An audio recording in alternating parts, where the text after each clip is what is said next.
agence immobilière Diaspora Sopp Nabi ñëw ngir réaliser seen rêve yow mi bëgg terrain papier yu légal ñëwul fii ci Diaspora Sopp Nabi mën nañ la jaay terrain defal le plan gérer la sa wàllu construction ca na nga ko bëggee seen yéene mooy bépp sénégalais am dëkkuwaay ñi nekk ci réew mi ak ñi nekk ci diaspora bi Thiès adresse 2 voies Nguinth près de la mosquée de la ZAC bu ngeen bëggee dégg daal njuuj njaaj ci wàllum suuf jeex na fi ak Diaspora Sopp Nabi dafay tegu ci dëgg ànd ak jub ak jubal Diaspora Sopp Nabi mooy solution bi wóor.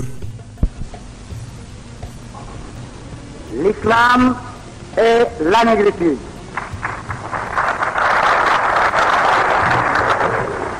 Assalamu alaikum wa rahmatullahi ta'ala wa barakatuh. Bien que souffrant, empêché par ce qu'on appelle, par cette maladie courante qu'on appelle Al-Humma Sauda. والحمى السوداء في إفريقيا السوداء قطعة من عذاب جهنم لا شك.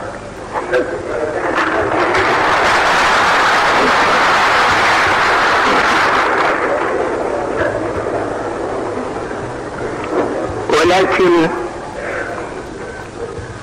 ولله الحمد الحياة كلها صحة ومرض. Et pourtant, j'ai suivi avec une attention religieuse. J'ai écouté tout ce qui a été dit ici même, le discours magistral de notre Premier ministre, les autres communications qui ont été faites par mes frères, mes amis, par mon ami le professeur Amar Sam, par notre ambassadeur de cousin Moustapha Cissé, qui est en même temps le secrétaire général du mouvement, et par tous les autres. Aurais-je besoin d'ajouter quelque chose?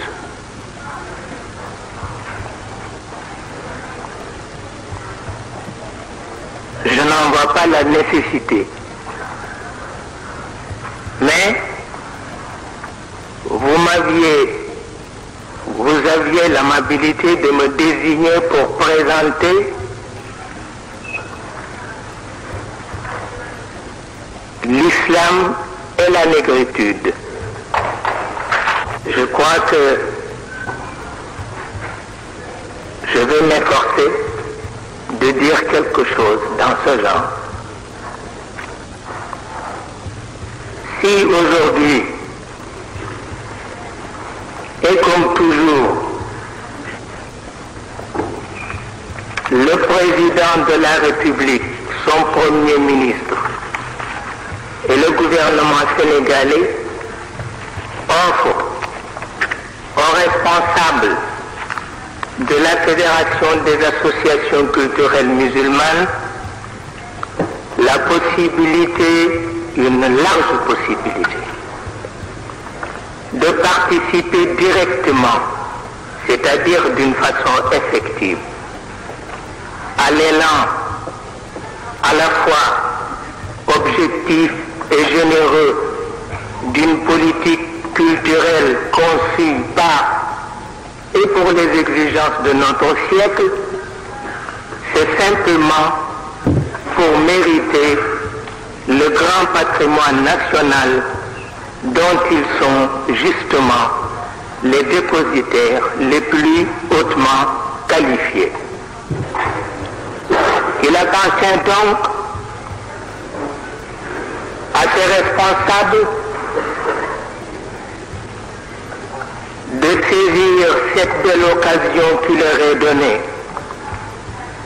afin de mieux justifier leur présence, de mieux concrétiser leur appartenance à ce grand tout qu'est le Sénégal dans sa double vocation. Il leur appartient surtout de mériter la dignité d'une race et à travers elle celle de toutes les autres races, de mériter la gloire d'une action et à travers elle celle de tout autre tendant à réaliser l'unité de la grande famille qu'est l'humanité. Si la connaissance, si la reconnaissance s'identifie souvent avec la connaissance profonde des choses, force nous est de rendre hommage à ceux qui ont la redoutable mission de présider aux destinées de notre continent, à ceux-là même qui, inspirés par un souffle vertueux, œuvrent inlassablement pour le bien de tous. N'est-ce pas là la raison, une raison majeure qui nous encourage, qui nous a toujours encouragés à apporter notre contribution. Une contribution modeste peut-être, mais qui n'en demeure pas moins sincère et essentiellement militante. Contribution qui d'ailleurs a pour point de départ les liens unissant dans un impact idéo-religieux et l'islam et la négritude. Pourquoi l'islam? Pourquoi la négritude? L'on ne peut parler d'un événement historique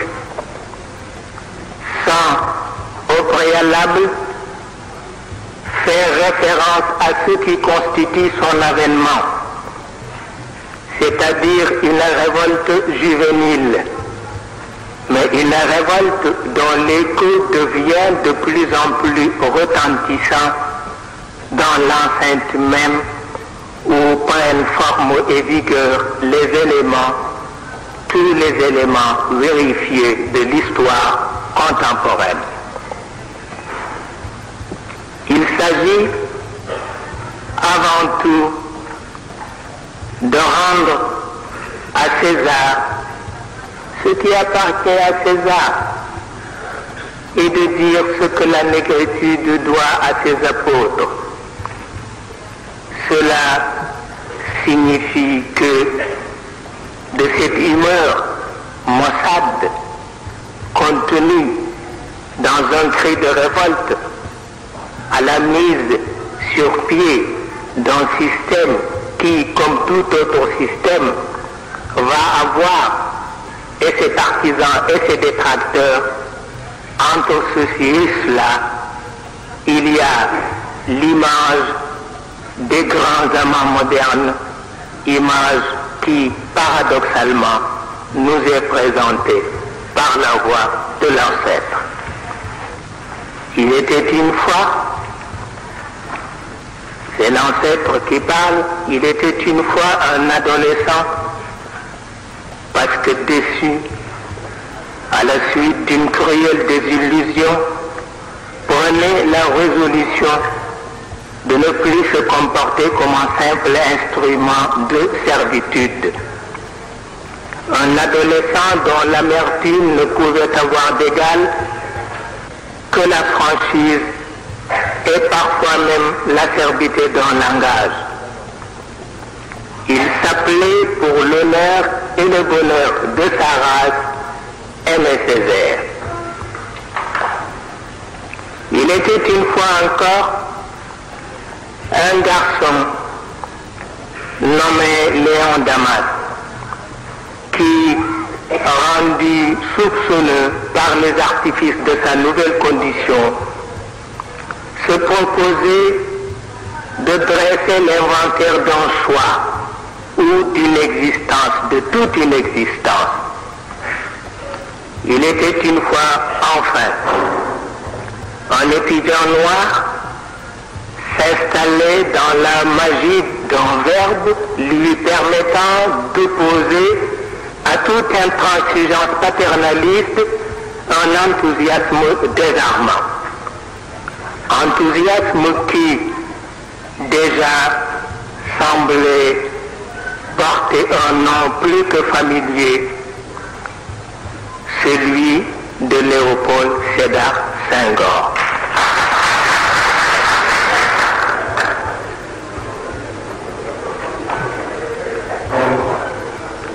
Ainsi, le rôle joué par le Sénégal dans le vaste mouvement de la négritude, grâce à son illustre président, ne saurait laisser indifférent aucun homme de bonne foi. Est-il besoin de rappeler ici le témoignage d'un chercheur moderne du Moyen-Orient, Saïd Aql, qui, au nom de la civilisation arabo-musulmane, dit ceci: face à la lutte des peuples, Senghor dispose d'une arme nouvelle, une arme qui est un don du ciel, une voix dont le contenant et le contenu sont marqués d'une même gravité. Cette voix qui affirme que la liberté n'est pas seulement l'art de savoir manier une machine de guerre, qu'elle soit offensive ou défensive. La liberté, c'est surtout cette générosité qui en atténue et les chocs et les vacarmes. C'est ce que les Senghor ont toujours tenté de mettre en évidence, en rendant ainsi hommage quelques siècles après à la prodigieuse rencontre sur le chemin des croisades du vaillant Saint-Louis et du magnanime Salah ad-Din al-Ayyubi. Il n'y a que les grands qui savent servir avec grandeur. Cela n'a rien à voir avec les parchemins, cela n'a rien à voir avec les titres universitaires. Il s'agit d'un message apporté à la suite d'une anomalie. L'histoire accepte tout sauf ce genre d'anomalie, dont l'astuce principale consiste justement à dénaturer ce qu'il y a de plus naturel dans la démarche des hommes, afin que le nègre cesse de faire figure de parent pauvre et que le colonisateur prenne un autre nom que celui de renégat. Il fallait cette tentative de réhabilitation et ce geste de bonne volonté qui, en commun accord avec les exigences historiques, devait fournir à l'un et à l'autre une matière à réflexion. Sûrement, un tel geste et une telle tentative sont très souvent de nature à suscité tant d'enthousiasme, mais aussi tant d'incompréhension, ce qui, dans toute entreprise humaine, est un signe de vitalité et même de baraka. En s'adressant au prophète de l'islam, Cheikh Ahmed Tijani dit ceci: ton chemin nous mène parfois à la cité du scandale, là où mon énergie devient débilité, où ma force devient source de calamité. C'est une façon de parler. L'on nous dit, c'est une déformation en matière de rhétorique, une déformation en matière de rhétorique, une entorse analytique qui tient plus précisément à la mysticité. Mais quelqu'un l'a déjà affirmé quelque part, je ne sais qui, je ne sais où, il n'y a que les grands amants de l'histoire qui réussissent dans ce genre d'entreprise. Un grand penseur de l'islam l'a chanté, sa passion m'a habité, alors que j'ignorais tout de l'existence d'une passion. Elle a trouvé une âme vierge. Que pouvait-elle faire sinon d'étendre son empire, d'y attendre son empire?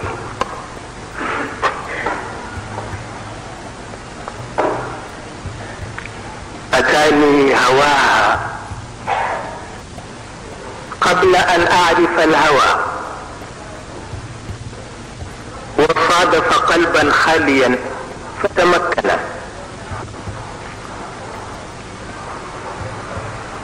Et cela nous conduit directement, avec un recul de quelques années, au premier festival des arts nègres. Un festival dont le rayonnement à travers le monde n'est plus à démontrer. André Malraux n'a-t-il pas raison de se déclarer surpris devant l'ampleur du choix, devant la solennité de l'engagement? Et il dit, pour la première fois, un chef d'État prend entre ses mains périssables le destin spirituel d'un continent. Seul Malraux était capable de donner à l'événement cette dimension exceptionnelle. Et un ami français me pose tout de suite la question traditionnelle, une question tant attendue.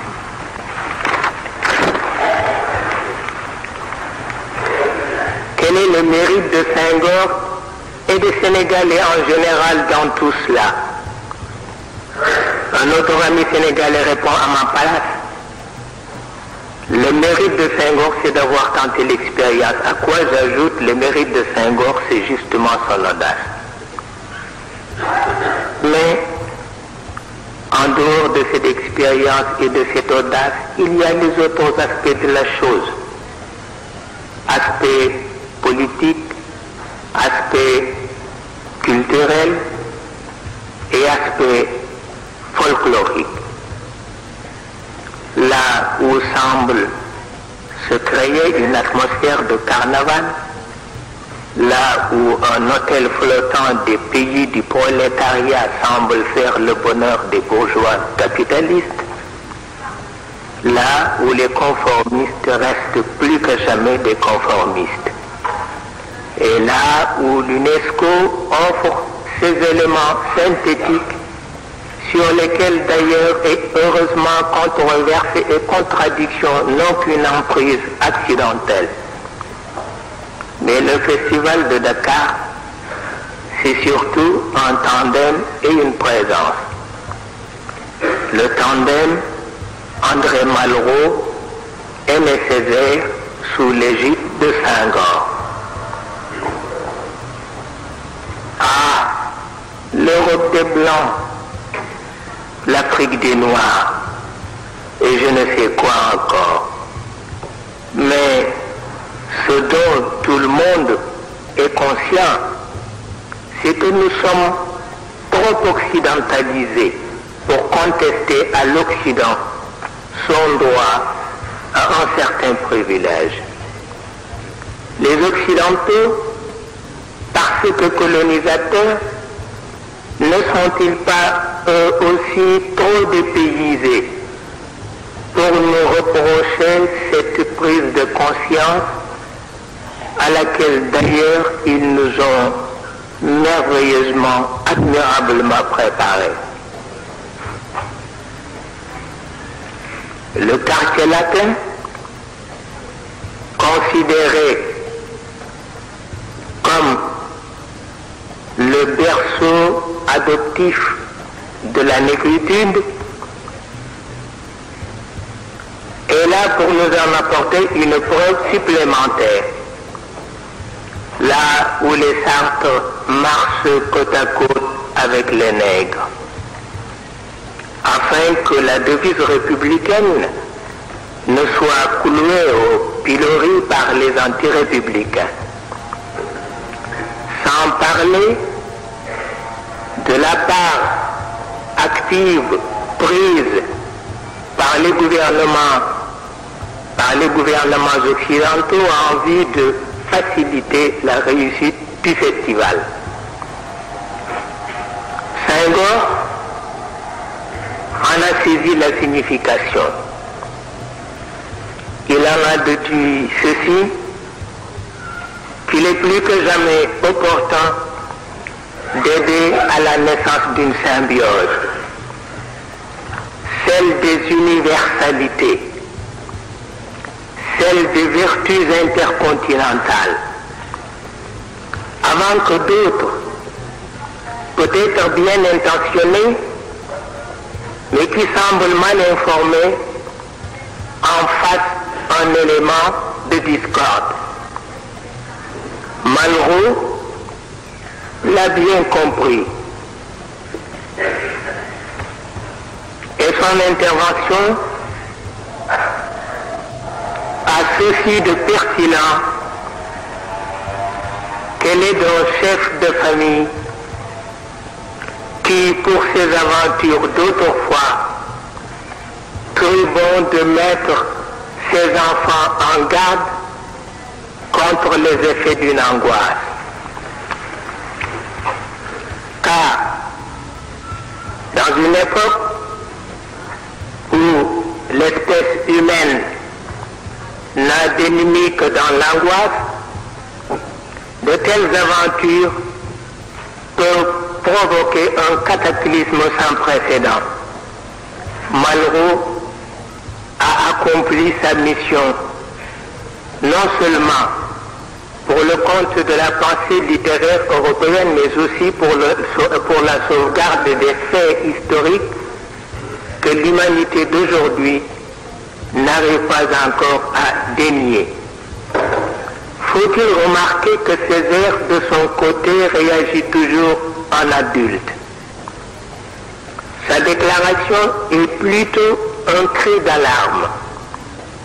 On lui a ravi sa liberté une première fois, on ne lui refusera pas leur venue la restitution.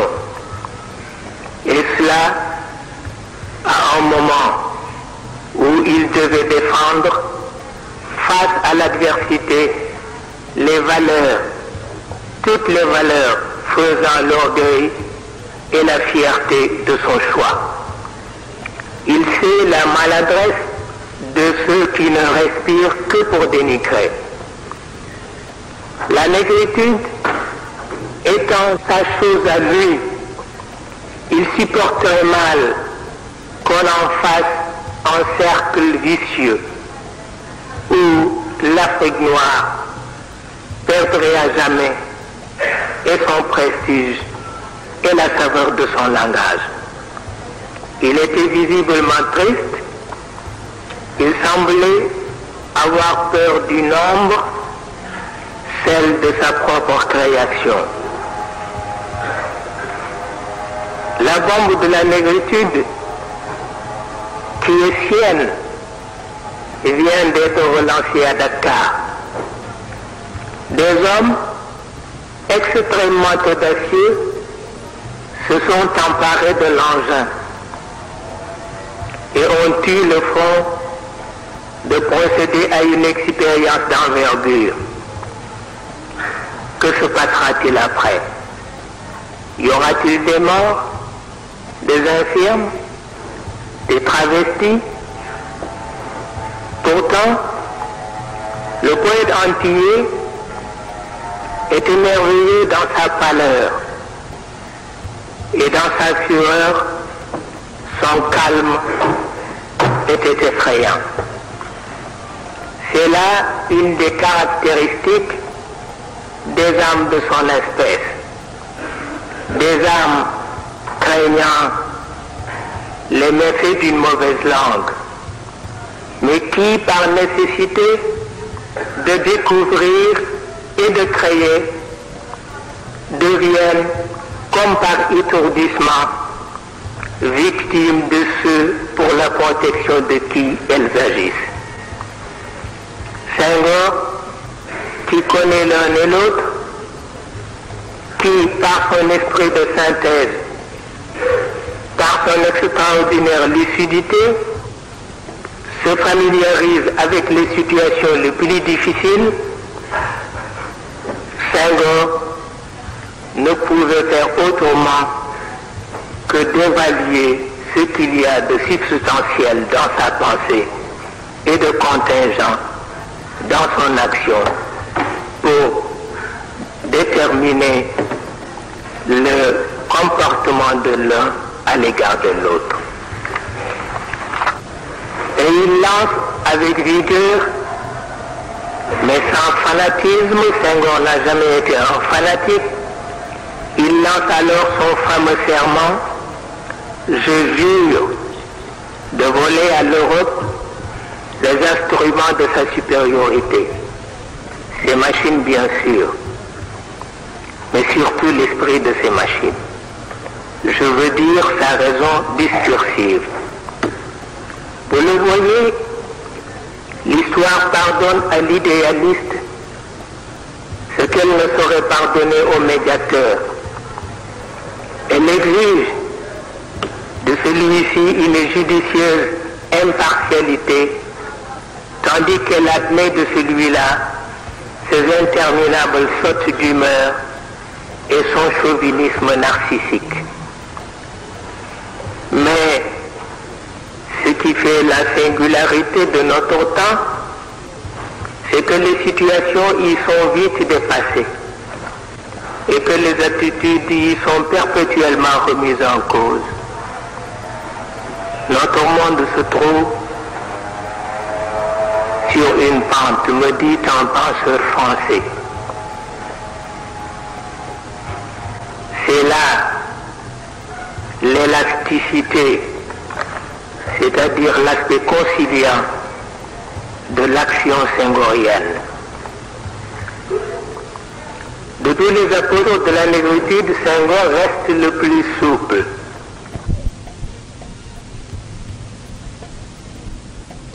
À la rigueur et à la mesure, son protocole donc nous fait penser au génie de l'Occident.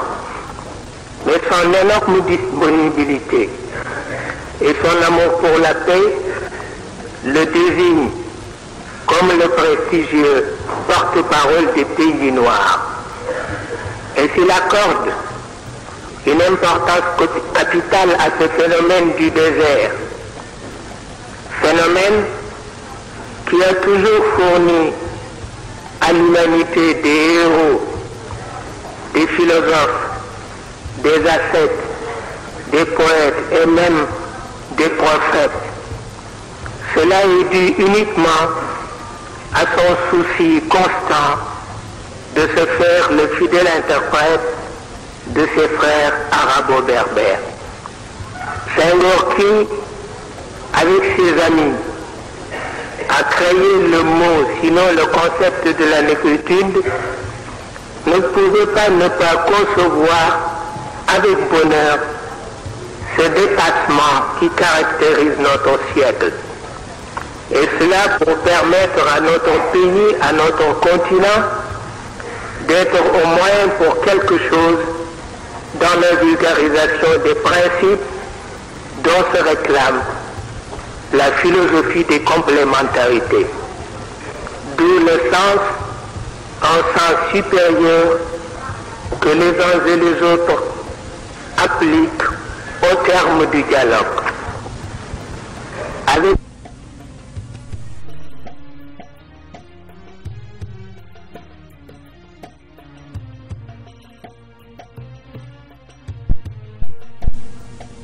un sens supérieur que les uns et les autres appliquent au terme du dialogue. Avec la négritude, en tant que concept philosophique, en tant qu'idéologie, l'Afrique noire est sur la voie d'inaugurer une forme d'existence nouvelle, fondée essentiellement sur le dialogue.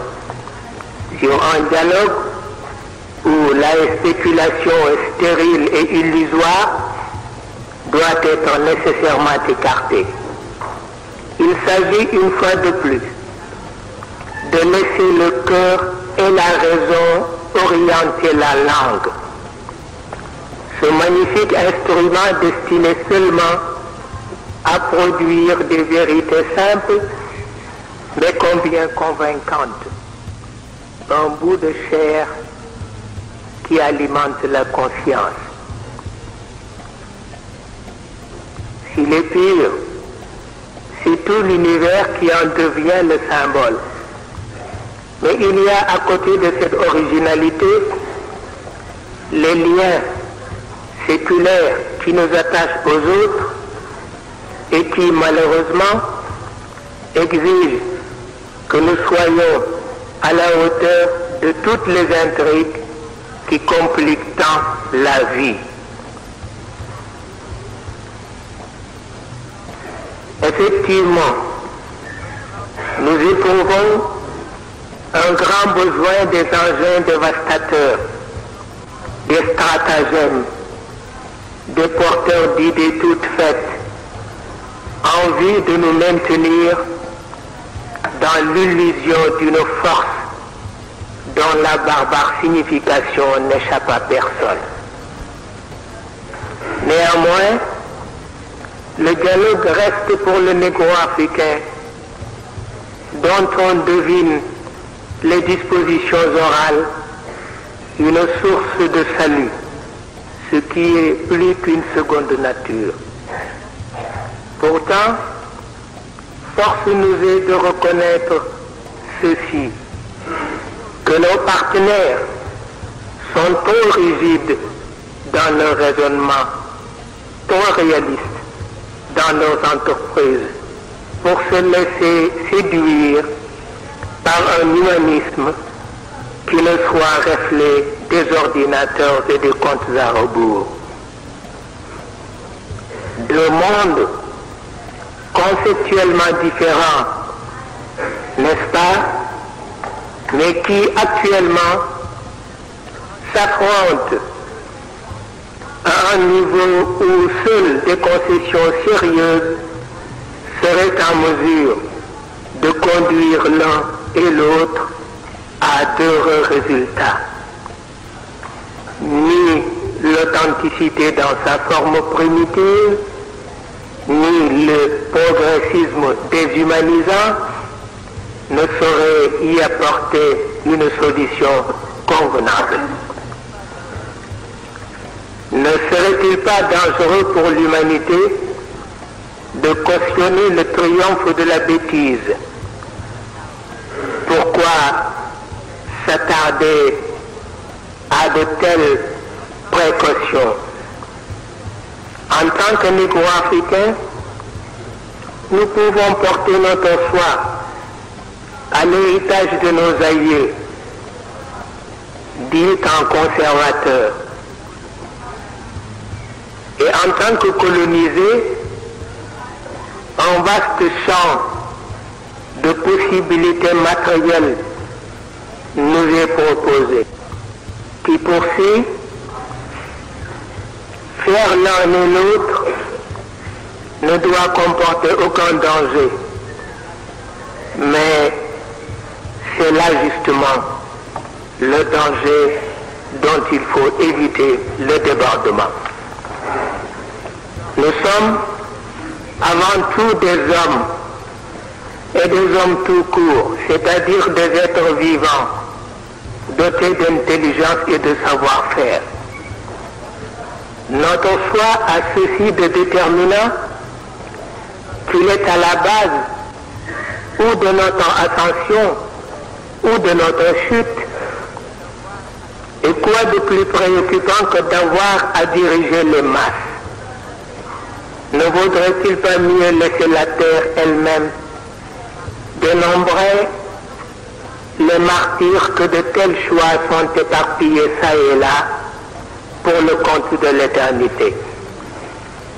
Si en Afrique, on l'a déjà dit, les adhésions spectaculaires au début sont immédiatement suivies des retraits non moins spectaculaires, c'est que les choix s'y font avec autant de rapidité et de caprice. Un manège où la lassitude répandra sûrement son effet de neutralisant. Sayyiduna Mohammed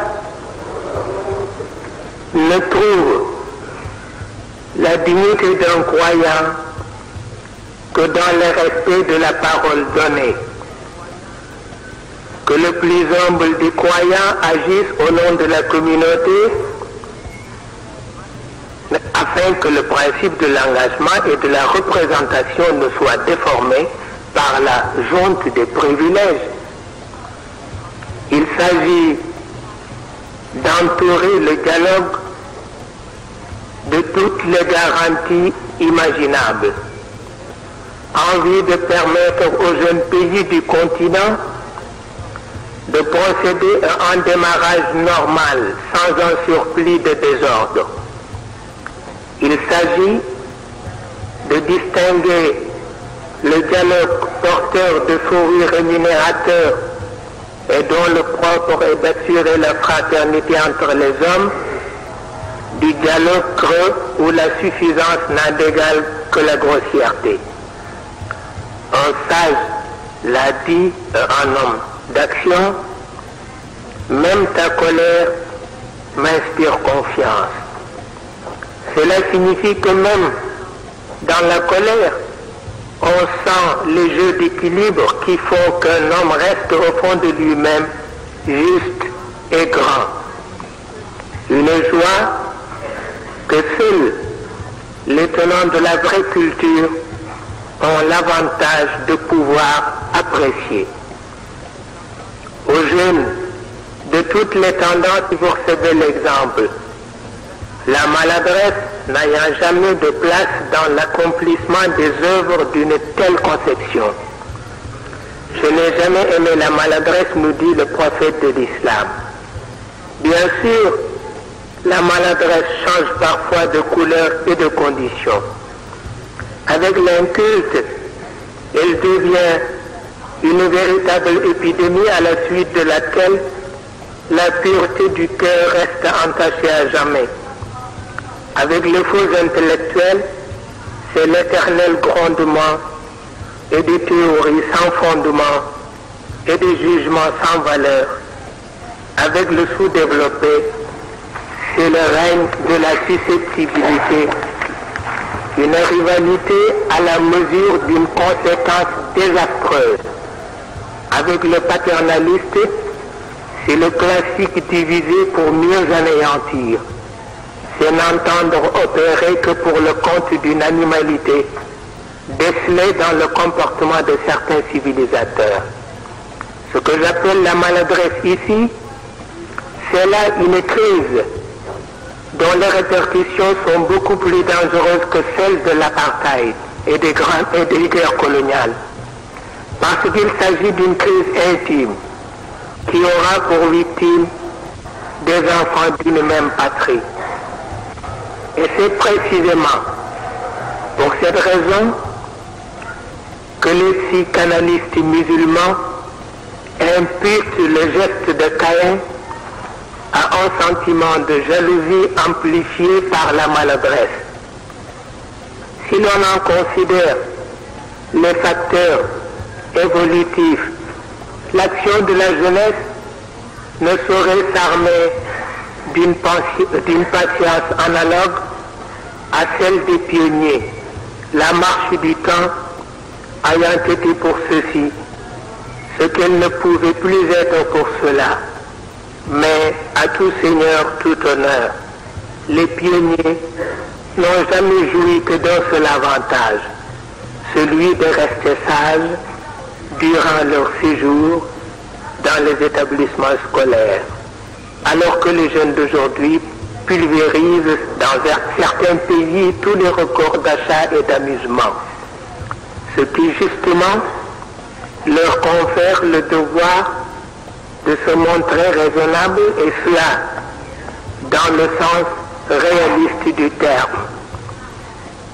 Tout autre bouleversement est synonyme de confusion et même de dégénérescence.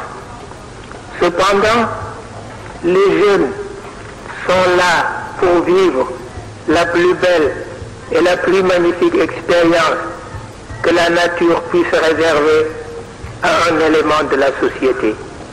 Une expérience qui s'appelle la relève. Être à la fois jeune et responsable, c'est là un don que seule une générosité providentielle est en mesure de mettre à la portée d'un homme. Mahomet, Sayyiduna Muhammad, en a fait la description quand les vétérans, ses vieux compagnons, se sont soulevés contre la désignation de Oussama ibn Zayd, un garçon de 20 ans, comme chef d'une imposante expédition organisée quelques semaines avant la mort du prophète, parce qu'ils se disent des vétérans que l'envoyé de Dieu se voit dans l'obligation de leur trouver des héritiers. Un vieux adage sénégalais l'a confirmé. Écartez votre enfant de ce qui lui est destiné par la nature, vous connaîtrez alors la plus affreuse des morts. Mais qui dit relève dit un certain sens de continuité. Établir un dialogue permanent non seulement avec les vivants mais aussi avec les morts.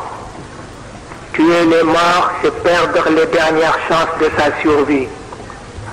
Si les marionnettes s'agitent à travers les cordes au bout desquelles elles sont tristement suspendues, les hommes, eux, ne se sentent en sécurité qu'en resserrant les liens sacrés qui les attachent à leur mort.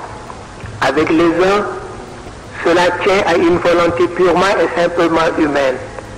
Avec les autres, c'est un signe évident de la puissance des dieux.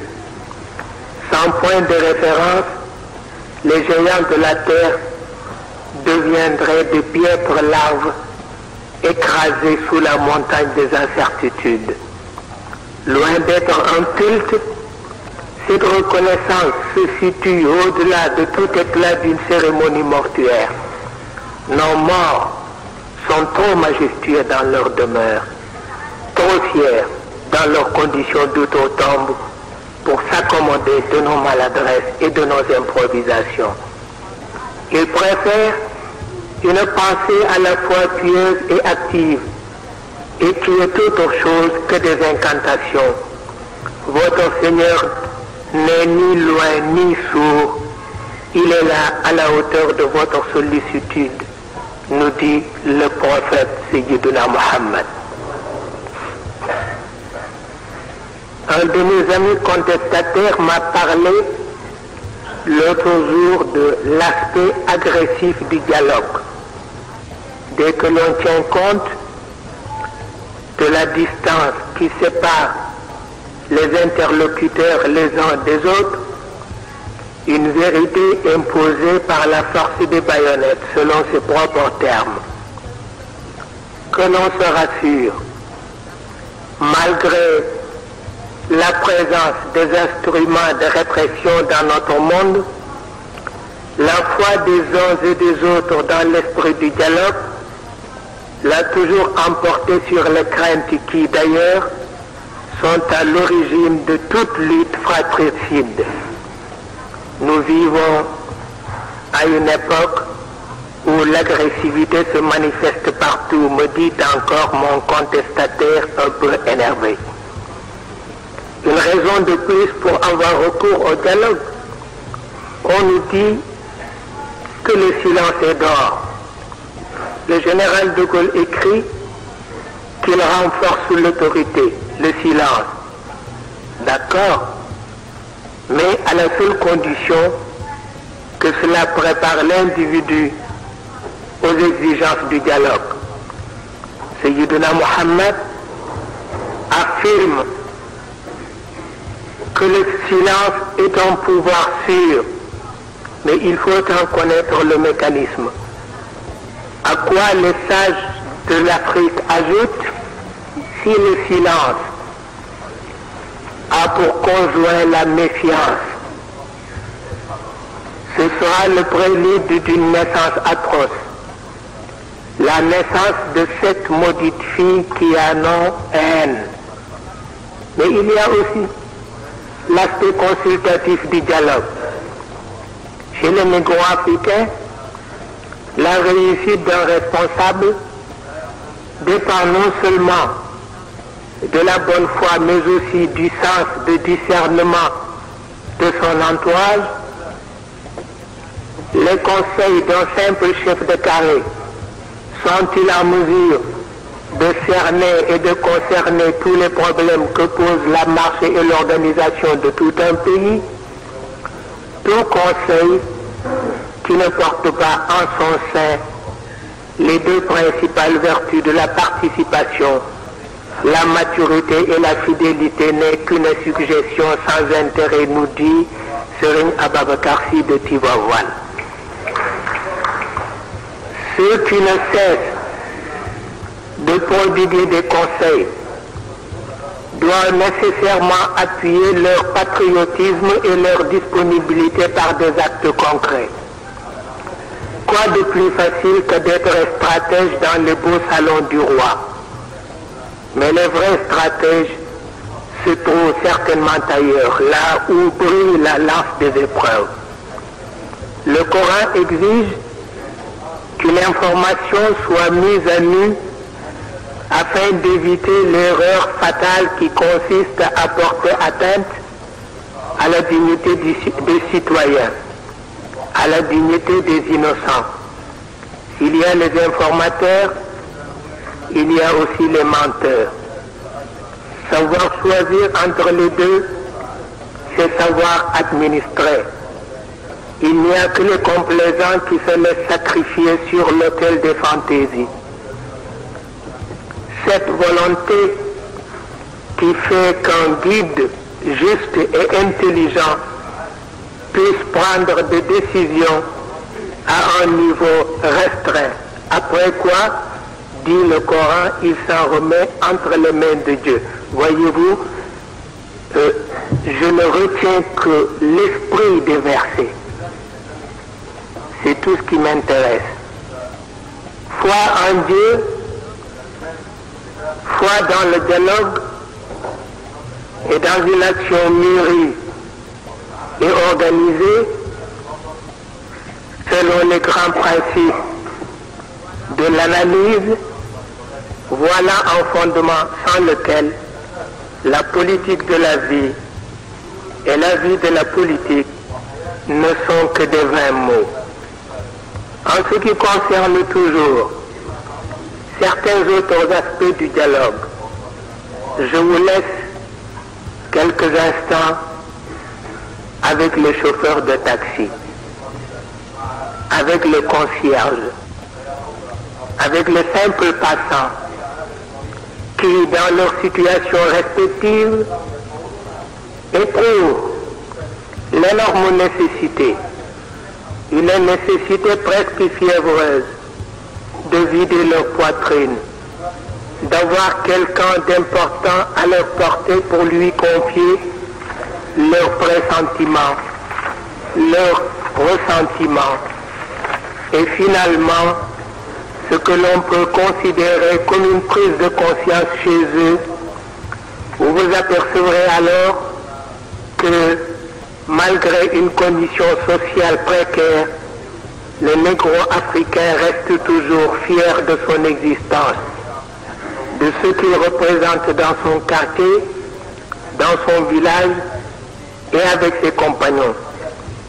Mais il faut faire attention à ce que ces sentiments ne soient que des manifestations superficielles, car ils risquent, comme l'a dit le prophète, de conduire à de la simple vanité, an-nakhwat al-jahiliya.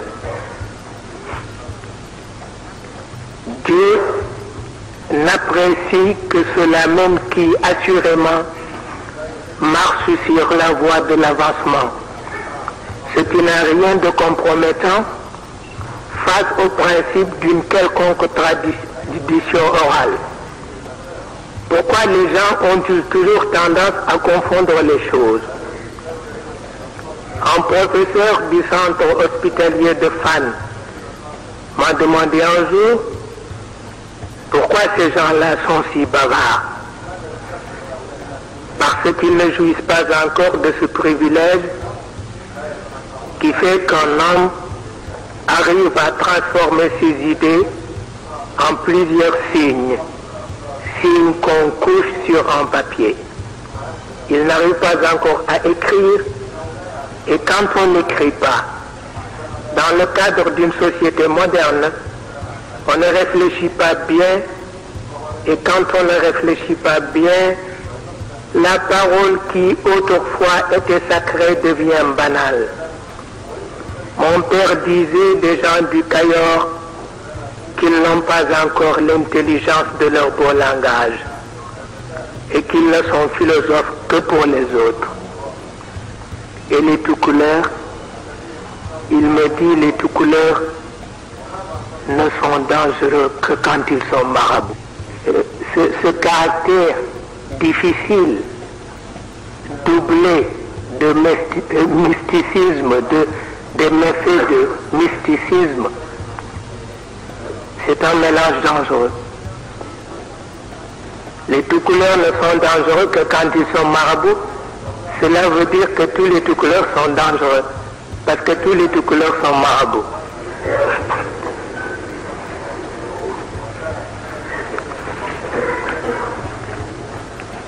Et les sérères,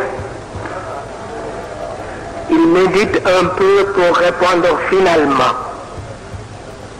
Ils ne sont pas des traîtres. Et s'il leur arrive un jour de tricher, parce que sincèrement ils trichent parfois, c'est par pure candeur. Et les Lébous, ceux-là se méfient de tout le monde. Ils sont méfiants. C'est normal. Et pourtant, je suis membre de leur société secrète. Et les autres, il a parlé de tout le monde. Les enfants du Saloum, les Ndjambour, tout le monde. Voyez-vous, la culture n'est qu'une question de recherche, d'expérience. C'est surtout une question d'amour. Si on n'aime pas, on ne découvre rien. Si la plupart des théoriciens insistent sur l'opportunité de procurer au dialogue la place qui de droit lui revient dans le concert des grandes philosophies, il n'en est pas moins pressant d'assurer à toute valeur une audience universelle, en lui donnant ainsi un contenu nécessairement reconnu par tous, ce qui est loin de présager la disparition des spécificités voulues et parfois même imposées par la nature. Quelqu'un l'a déjà dit ici même, au moment du festival, on peut s'interroger sur l'avenir de tout ce que chacun possède d'original et de distinct. Mais face à cette particularité, il y a l'élan universaliste des valeurs dont la tendance dominante est de vouloir emporter avec lui et les digues et les barrières qui ont toujours maintenu la spécificité dans son cadre initial. Car une valeur n'est valeur que quand elle est évaluée selon les normes d'une société consciente et volontairement progressiste. Se contenter de ce que l'on a est trop ordinaire pour se justifier devant l'admirable principe de ce que l'on veut. Si nous nous plaisons à créer pour le compte d'un pays ou d'un nationalisme déterminé, si nous nous plaisons à créer des Mahalia Jackson, des Michel-Ange, des Mozart et même des Aznavour, il n'en est pas moins honnête, partant réaliste, de ne pas succomber à une tentation de facilité. Il y a ceux dont le nom est directement attaché à l'histoire et ceux dont malheureusement l'identité se confond souvent avec la pire des comédies. Il ne suffit pas de créer comme un forcené pour être l'émile, le prolongement ouest-africain dans James Brown. Au moment où les arts atteignent un sommet digne de la race humaine, il serait vraiment catastrophique d'en faire, au nom de la négritude, un élément de recul. Parfois, et pour alléger le poids de mon inquiétude, je préfère purement et simplement m'abstenir quand il y a présentation de certains films, de certaines pièces théâtrales.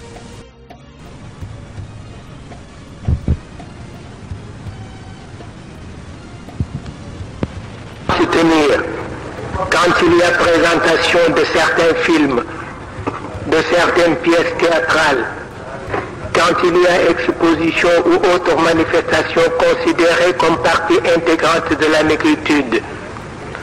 S'agit-il d'un complexe, comme l'a toujours signalé un cousin, à quoi j'ai souvent répondu, n'est-il pas préférable d'être un complexé qui refuse l'absurde que d'être un homme sûr de lui-même mais qui parfois s'aliène aux inconvenances.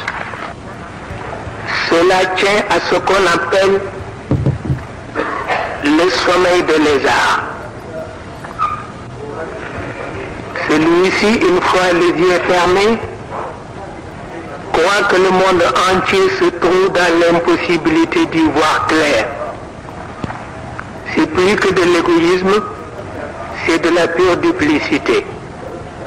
J'ai eu souvent l'occasion d'écouter et de lire le président Senghor. Et j'ai le sentiment que, pour lui, la notion de recherche doit obligatoirement conduire à des remèdes et non à un mimétisme. Mon père me disait un jour que la conquête finale d'un sommet quelconque, cela provoque chez l'individu deux réactions différentes. Celle de résister encore à l'assaut des vertiges qui inévitablement en résulterait, et celle de vouloir monter toujours plus haut. Cette situation ne peut être évitée que grâce à la sagesse. La sagesse de redescendre un peu. C'est là le sens que Senghor donne à ce petit recul où bon nombre des évolutionnistes voient un signe de régression. Il s'agit d'effectuer un pèlerinage aux mêmes endroits où la complicité des dieux et des ancêtres fait l'objet d'une commune bénédiction. Senghor refuse et a toujours refusé de concevoir un divorce entre la négritude et les exigences de la culture universelle. Son fameux principe d'enracinement n'a d'autre source que cela. Pour ceux qui ne comprennent pas, l'enracinement reste une attitude définitive à laquelle on s'accroche en écartant ainsi toute autre volonté de recherche, volonté sans laquelle il n'y a ni découverte ni progrès. Nous l'admettons bien sûr. Entre l'enracinement et l'élan moderniste des sociétés présentes, il y a un passage difficile, un passage où l'âme se voit souvent bafouée, où le cœur se sent martyrisé et où l'élément biologique apparaît comme une carcasse bourrée de 1000 corps sans anticorps. Mais notre Premier ministre me dit que pour éviter de tomber dans un labyrinthe, mieux vaut ne pas toujours accorder la priorité à la lettre. Je suis entièrement d'accord sur cette réflexion. En effet, l'esprit assisté dans ces tourments peut aller plus vite et plus loin que la matière. Mais les malheurs et qu'il ne dispose pas encore des moyens d'expression adéquats à l'édition de ces découvertes.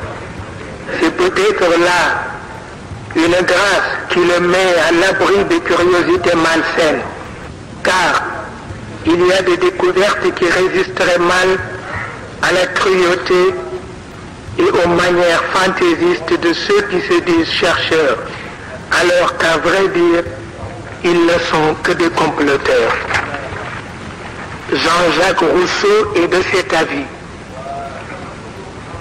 L'esprit a toujours considéré la fiction, même moralisante, comme une source de mensonges, ce qui est à la base de sa décontenance et de ses errements.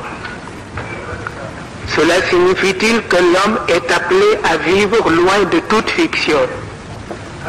Après tout, ne sommes-nous pas tous plus ou moins des menteurs accrédités? Serigne Alioune Gueye de Tivaouane nous dit que le mensonge commence là où doit entrer en vigueur une promesse tendant à faire taire un enfant qui crie. Calme-toi et je t'apporterai la lune. Mon père lui répond, l'essentiel est qu'il se taise, car la lune est toujours là à la portée de tous. Il n'y a donc ni réalité ni fiction. Seul le résultat compte. Mais Serigne Alioune, dont on connaît la rigidité dans ce domaine, souligne la forme plus ou moins utopique d'une telle proposition. Spéculation dialectique, aurait dit un marxiste. Il reste à trouver une logique appropriée à la propagation d'une vérité agissante et profondément humaine. C'est ce que s'efforcent de réaliser nos apôtres, les apôtres de la négritude. L'on sait que les Chinois s'enorgueillissent d'une chose, qu'ils ont découvert un système de pensée ayant le propre de faire d'un valet un porteur de bonnes nouvelles, un propagateur dont le rôle est de s'interposer en médiateur chaque fois que les circonstances l'exigent. Il suffit de se comporter en tant que tel de considérer sa présence sous le toit du maître comme une embarcation de sauvetage, embarcation mise à la disposition de ces diminués de la nature que sont les bourgeois. En étant homme, on est plus fort que le roi, semble dire cette noble philosophie. L'adage est, lui, typiquement sénégalais. Il y a là un état d'esprit qui est seul susceptible d'atténuer la souffrance des moins favorisés, matériellement parlant, sans pour autant mettre en terme à leur lutte pour une vie plus décente. Si d'aucuns ne distinguent pas encore l'enracinement et le racisme, s'ils considèrent que celui-là n'est qu'une forme voilée de celui-ci, nous leur rétorquons alors, même si cela était vrai, vous seriez mal placé à nous reprocher quoi que ce soit. Car une offensive de racisme incite parfois à la révolte, à la riposte, même si les forces en perspective sont loin d'être égales. Le Coran fait de la violence, je ne dis pas de l'agressivité, un grand principe. Mon père disait dans sa prière, mon Dieu, préserve-nous contre une épée superflue, une épée qui tue la volonté d'un homme. S'il est beau de respirer, il n'en est pas moins indispensable de savoir se défendre.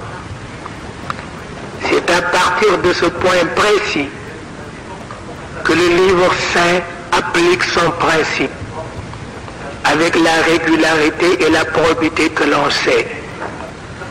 Un grand Africain, ami de notre pays, me dit un jour, les chefs d'État de l'Afrique ne doivent pas encourager les nationalistes à risquer leur vie pour une cause qui reste encore douteuse.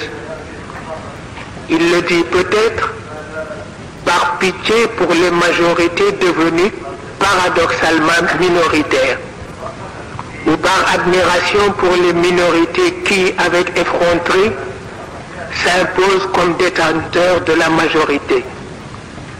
Il le dit sûrement par sentiment de compassion à l'égard des fourmis de la terre, ou par vertu de reconnaissance envers les géants de l'univers. Mais je crois que nos dirigeants, pris dans le vif de ce vaste sujet, ne peuvent faire autre chose que d'improviser.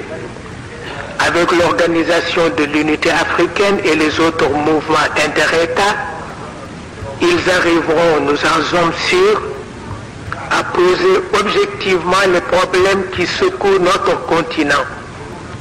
Un problème posé sans prétention est à moitié résolu. Reste à déterminer l'attitude des chroniqueurs, plus exactement des griots et des historiens. Des notions psychosociologiques nous paraissent aujourd'hui comme plus que jamais nécessaires pour retracer avec précision le portrait d'un personnage historique. L'histoire a ceci de commun avec la nature qu'elle ne cède pas toujours à la contrainte et au chantage. Mais si la nature, installée confortablement dans sa souveraineté, peut se passer de l'opinion des hommes, l'histoire, elle, même dans ses aventures les plus héroïques et dans ses tâtonnements les plus téméraires, se réfère toujours à la conscience humaine.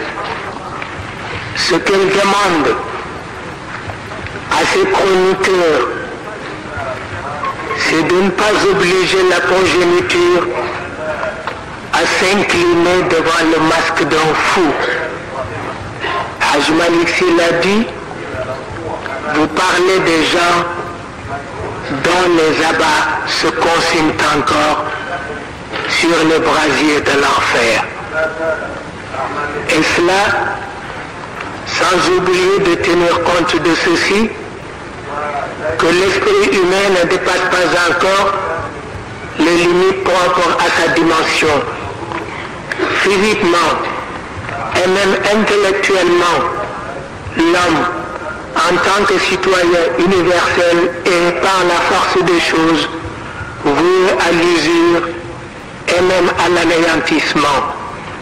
D'autant que le rendement d'un cerveau dépend uniquement des préoccupations de la société à laquelle il appartient et dont il est l'élément pensant. Le cerveau d'un négro africain se sent comme écrasé entre les tenants de sa nouvelle condition. Nostalgie d'un passé qui ne se renouvelle jamais.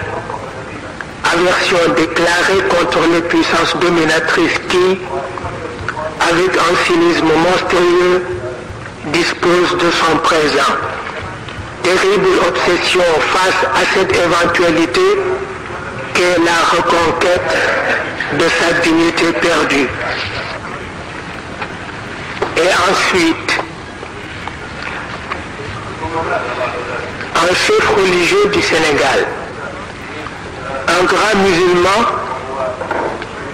m'a interrogé sur la nature de participation de l'islam sénégalais à l'organisation d'un festival, du Festival des Arts Nègres par exemple.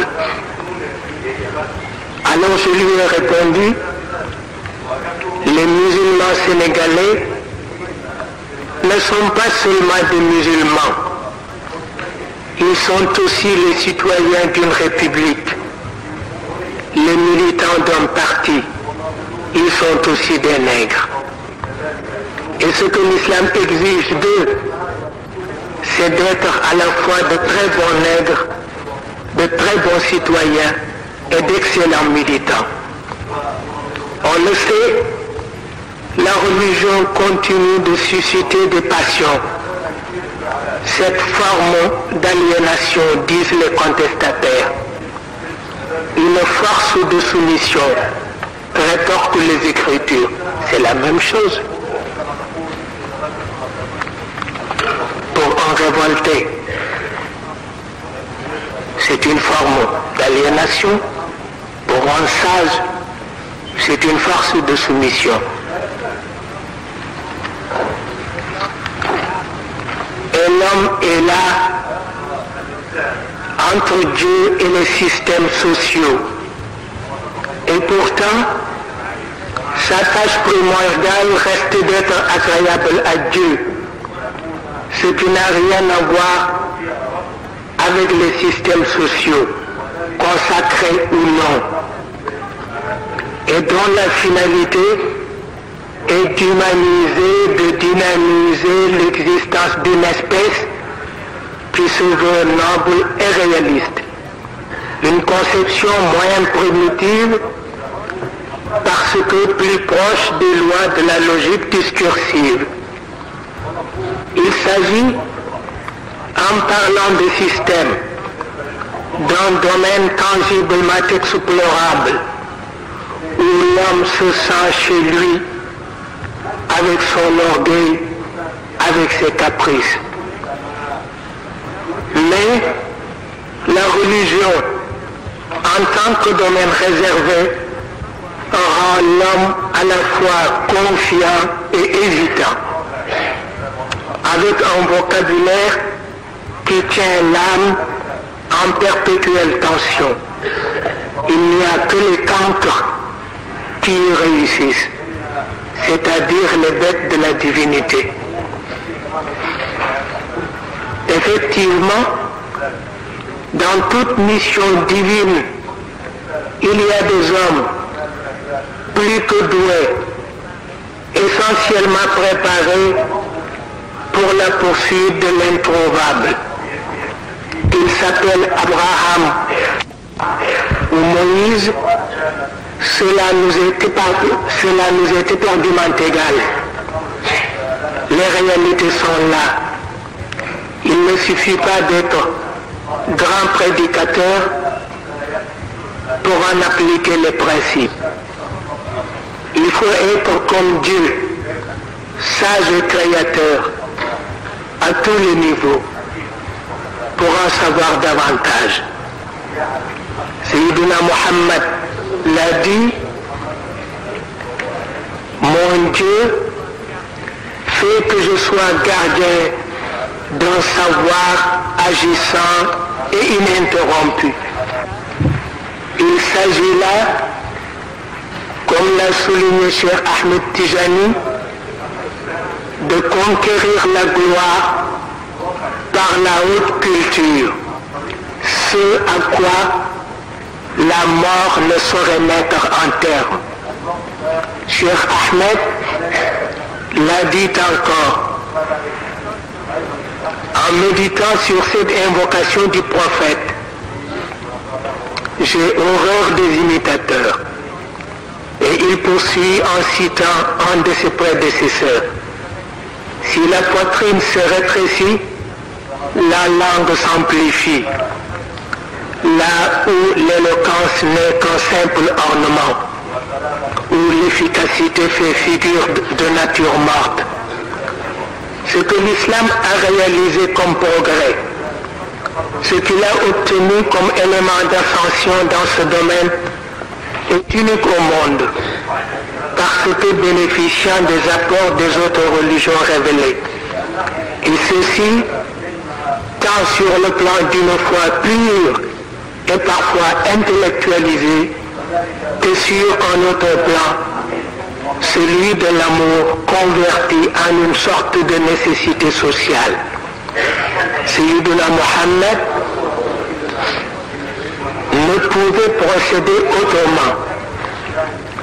Faire reculer un peu plus loin les limites de la volonté humaine afin que celle-ci soit en mesure de fraterniser avec les réalités de l'au-delà, sans pour autant se désintéresser de l'autre côté de sa mission, celui qui consiste à exiger des éléments de la nature un sens plus conforme à la noblesse d'un verbe reçu avec autant de solennité. L'islam refusait de se passer d'une telle expérience, faire de sorte que l'homme ait la possibilité d'épouser l'infinitude des horizons, avec comme dot son front et son cerveau, quitte même à considérer les réalisations artistiques de la matière comme ayant appartenu à une enfance déjà lointaine.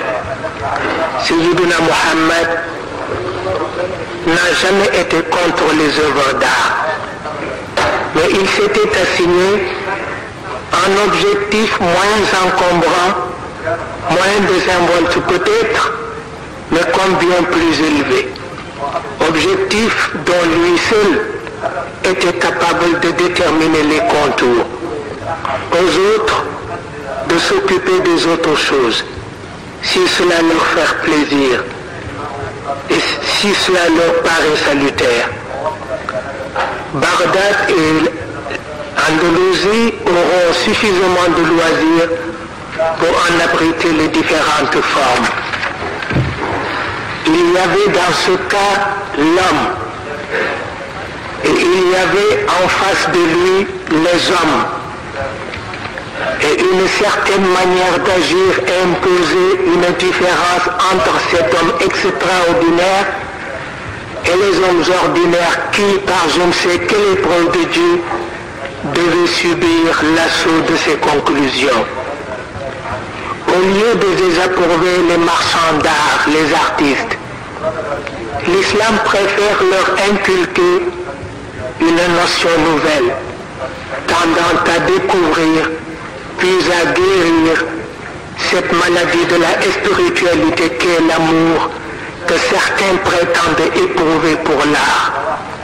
Et pour découvrir et guérir cette maladie, il a adopté une méthode, celle qui fait progresser l'homme dans la voie de l'émerveillement, puisque de la plateforme de cette nature morte, il le conduit directement au chantier d'une nature pleinement vivante, en attendant son prochain anéantissement, là où se dresse majestueux le royaume de la transcendance, royaume auquel appartiennent les âmes. Saisir Dieu à travers les signes, nous dit le Coran. Mais dans cette marche vers l'émerveillement, toute transmutation artistique n'est que spéculation. La limpidité de l'eau du fleuve vous fait voir le reflet d'une étoile. Et c'est à travers l'eau que vous saisiriez l'étoile.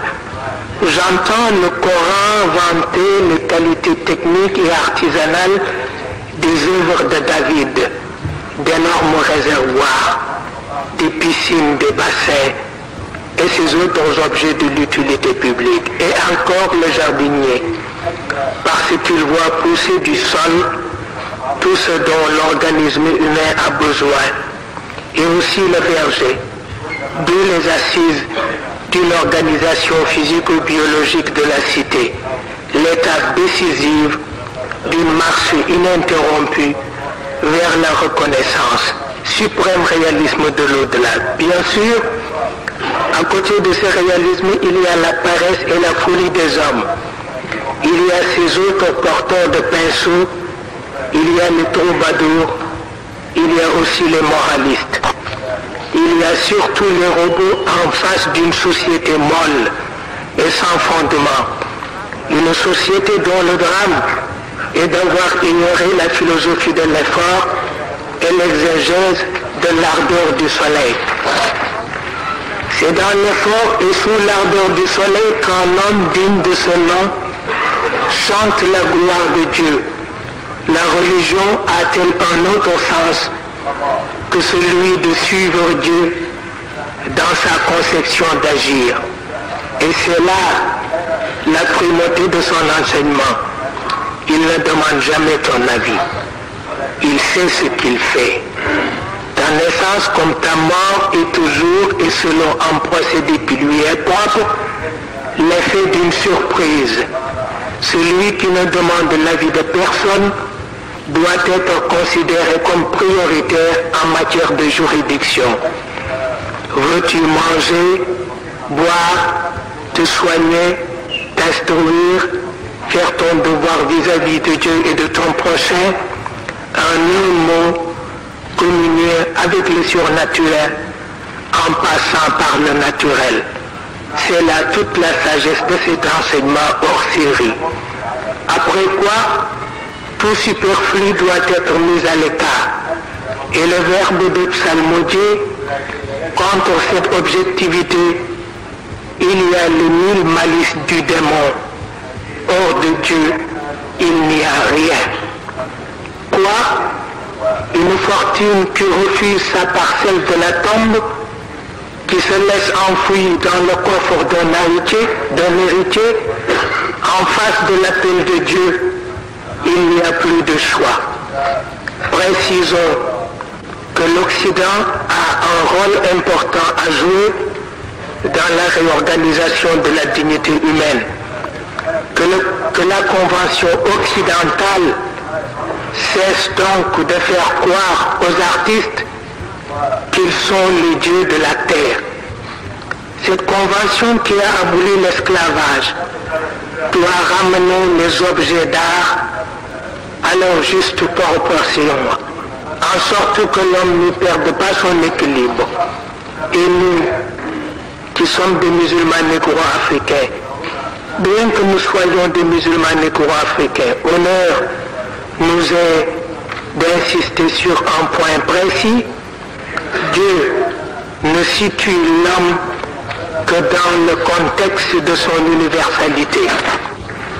Il lui retire dès la maturité spirituelle et sa peau et sa langue, afin que sa peau et sa langue ne servent de fossé entre lui et son objectif. L'islam pense d'abord que si la vie d'ici-bas signifie essentiellement la marche de l'espèce humaine vers la reconnaissance de soi, tout tard, qui ne trouverait son champ d'action que parmi les choses de la nature morte n'est qu'un commencement. Car le bonheur d'un artiste, c'est son rapprochement du grand chantier où sa forme, la forme originelle, a été si merveilleusement conçue. Ce qui veut dire que ce rapprochement est loin d'être envisagé dans un domaine purement caricatural. Après l'enfance de l'humanité, Dieu cherche une nation de pionniers. Merci de votre attention.